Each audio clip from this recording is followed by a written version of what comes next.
중국, 일본은 대한민국을 침략하려고 국방비를 쓰는 거고, 대한민국은 북한, 중국, 일본의 침략으로 부터 대비하기 위해 국력을 키우는 거니 당연히 우리나라는 국방력에 힘을 집중하는 거죠.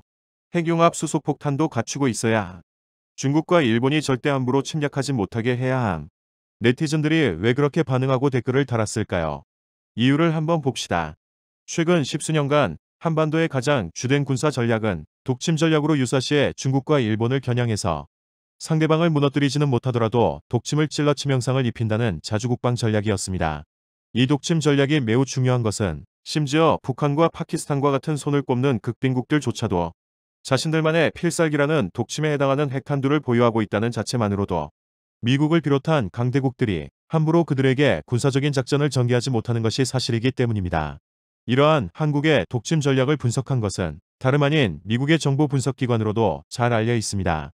미국의 국방 관련 정보기관에서는 한국이 매년 7.6%의 군사력 증강이 이루어지고 있는 것에 주목해야 하며, 이들은 러시아와 중국을 인접한 국가로 그들에게 치명상을 입힐 만한 독침 전략을 준비 중이라고 분석합니다. 그러면서 이들 중 한국과 전쟁을 치른 국가들은 어렵게 승리를 하더라도 치명상을 입게 될 것이며, 정상적인 국가 운영이 불가능할 정도의 파괴력을 가진 무기를 한국이 개발 중이라는 것입니다. 그러면서 한국은 여타 다른 나라들처럼 국경에서 상대방과 맞붙는 국지전을 준비하고 있지 않으며, 만약 북한과 전쟁을 하더라도 병사들이 소규모로 벌이는 국지전은 거의 생각하지 않고 있으며, 한방에 게임을 끝내버릴 독침 전략으로 상상 못할 파괴력을 가진 뭔가를 준비하고 있다는 것입니다. 또 다른 미국 정치 신문은 한국군이 급격하게 군사력 증강을 꾀하고 있는데 동북아시아에서 우려될 정도로 갑자기 군사력을 증강시키는 국가는 중국이나 일본이 아닌 한국이라는 평가를 내리고 있는 것입니다. 그러면서 그들은 한국은 정치적으로 굉장히 문제가 실테라같이 꼬여있는 복잡한 국가이지만 이상하게 군방비 증강에 대해서는 여야 가릴 것 없이 일사천리로 통과되고 있다는 정황을 포착했습니다. 보수나 진보 가릴 것 없이 무기를 사들이고 있으며 내부적으로 엄청난 개발도 진행 중으로 추측되고 있다는 것이죠. 또한 한 가지 놀라운 것은 한국 국민들이 이러한 흐름을 당연하다고 생각한다는 것입니다. 이렇게 세금으로 무기를 사들이고 화력에 집중하는 것에 대해 사회적으로도 매우 용인돼 있다는 것입니다. 실제 한국의 국방비가 매년 증가해 왔으므로 이러한 분석은 나름 타당성을 갖는 것처럼 보입니다. 대한민국은 결코 만족함이 없이 화력에 집착한다는 해외의 분석이 틀린 것으로 보이지 않는 것입니다. 하지만 나라마다 모두 이렇게 국민들이 화력을 늘리는데 찬성하는 경우는 드물다고 알려졌습니다. 예를 들어 바로요, 일본의 경우에는 절반 이상의 국민들이 자민당이 추진하는 헌법 개정을 반대하고 있습니다. 상당수의 국민들은 일본은 전쟁을 해서는 안 되고 군대는 단순한 방어용이라고 선을 긋고 있습니다. 일본 정부도 주일미군이 주둔해 있고 기존의 자위대를 유지하는 것으로 충분하다고 판단해 왔습니다. 그러다 보니 일본 정부는 자체적으로 1%를 지금까지 지키고 있었는데요. 이는 수십 년간 지켜져 온 것으로 일본 방위비를 GDP 대비 1% 이하로 고정한다는 것입니다.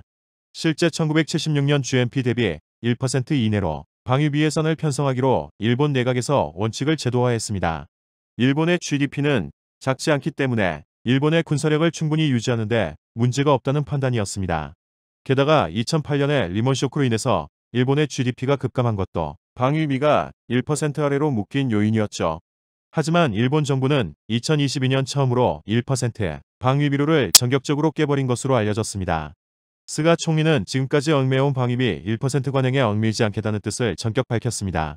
스가 총리는 미국 뉴스위크와의 인터뷰에서 일본을 둘러싼 안보 환경이 점점 어려워지고 있다며 필요한 방위비를 확보하겠다고 말했습니다.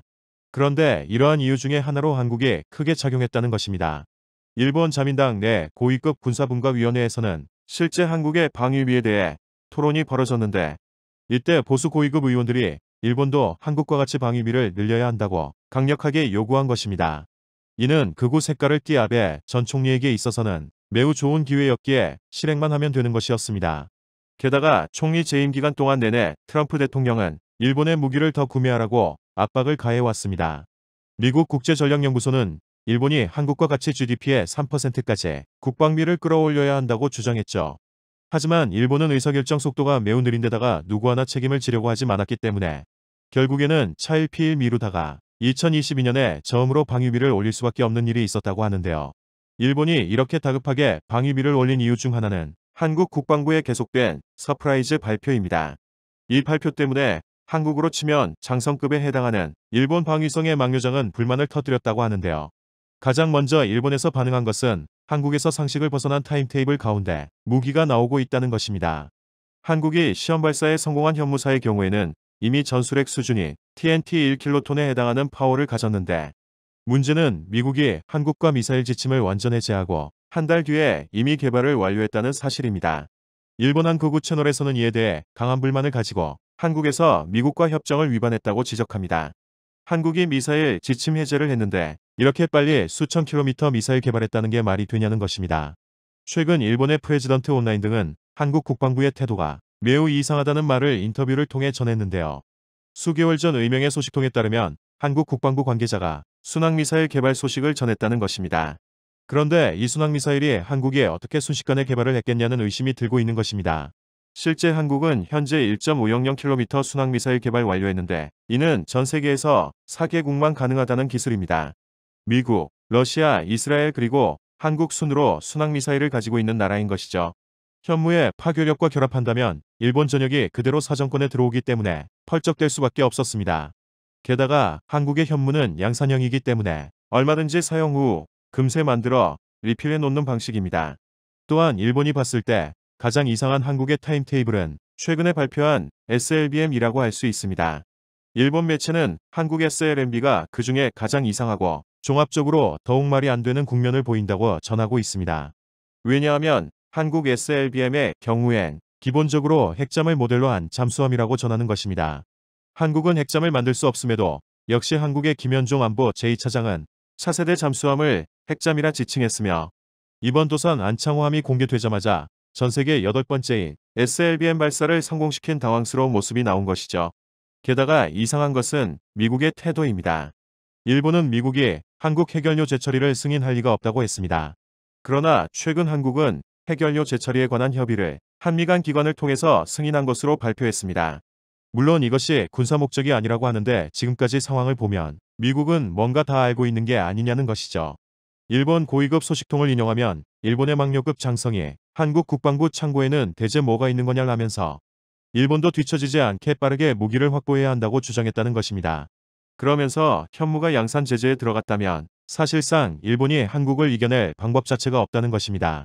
이 역시 일본에서 의심스러워하는 것은 한국의 국방부 관계자가 현무가 곧 양산 제재에 들어간다고 했지만 사실상 이미 양산을 다 해놓은 게 아니냐면서 저들이 말한 것은 이미 다 해버린 것이라는 의심을 사고 있습니다. 상황이 이와 같이 일본의 누리꾼들은 한국이 아무리 빨리빨리 문화가 있다고 하지만 이번 건 의심스럽다. 혹은 미국의 허락 없이는 불가능하다. 아베가 일본을 망쳐놓는 동안에 한국은 바이든이 들어서자마자 창고를 개방했다며 한국의 수년간의 군사력 행보에 관해서 매우 우려를 더하고 있는 모습이 포착됩니다. 물론 일본 정부는 이러한 분위기를 이용해서 개헌을 통해 전쟁 가능한 국가로 변모하려고 할 수 있습니다.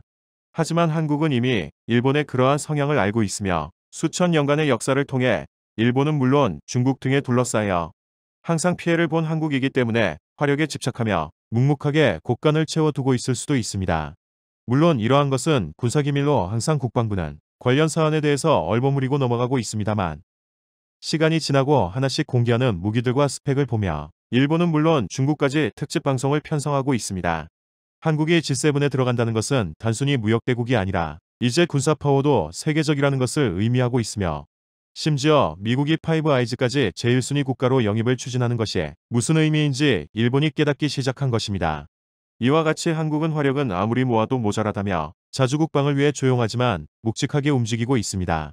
주변국이 한국을 건드리면 절대 안 된다는 생각이 어느 순간 자리 잡고 있는 상황인 것입니다. 다음은 관객들의 댓글입니다. 한국의 국방이 약하면 생기는 일은 수천 년간 충분히 겪어왔기 때문에 국방력은 강할수록 좋고 안심이 되죠. 최첨단 무기는 계속 개발해야 한다. 아무도 못 건드는 나라가 되자.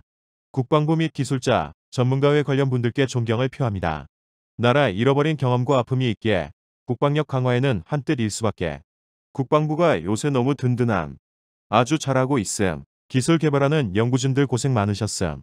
한국인들은 하기 싫어도 주워 듣는 것만으로도 역사 교육이 되거든. 그러니까 우리가 뭘 해야 하는지 공감대가 쉽게 형성됨. 몇몇 세력들과 불편러들은 딴소리하긴 하지만 역사를 안다면 가장 평안할 때 군사력은 더 크게 키워 준비해야 한다는 거. 일본과 한국이 같은 상황이 아니지 분단 국가이고 일본의 침략에서 아픈 역사의 한국이지. 다시는 침략당하지 않으려면 국방이 튼튼해야 하는 걸 여야는 뼈속까지 아는 민족이다.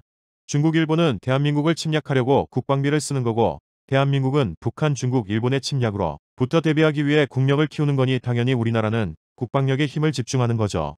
핵융합 수소폭탄도 갖추고 있어야 중국과 일본이 절대 함부로 침략하지 못하게 해야 함. 일본과의 무역 분쟁에도 이성적으로 행동하는 한국의 태도를 보며 미국의 신뢰를 얻은 게 아닌가 생각해 봅니다. 한국의 대일 외교를 누군가는 답답하다고 여길 수도 있으나 이것이 미국의 신뢰로 돌아온 것이죠. 외교란 바로 이런 것. 주변 3개국이 우리나라 건드리면 진짜 질들 수 있겠구나 라고 생각할 수 있을 정도의 국방력이 필요하다고 생각하고 아직도 부족하다. 계속 기술 개발해서 최소 2개국 이상은 함께 상대할 수 있을 정도의 국방력이 필요하다고 생각한다. 전 세계를 통틀어 대한민국과 같은 지정학적으로 긴박하고 항상 위험에 노출된 위치의 나라가 어디 있냐. 사방으로 북한, 중국, 일본, 러시아까지 모두 도라이 투성이. 미치지 않고서야 어떻게 가만히 있을 수 있냐. 대한민국 만세, 더 강해지자. 난 언제나 나라를 위해 싸울 준비가 되어 있다.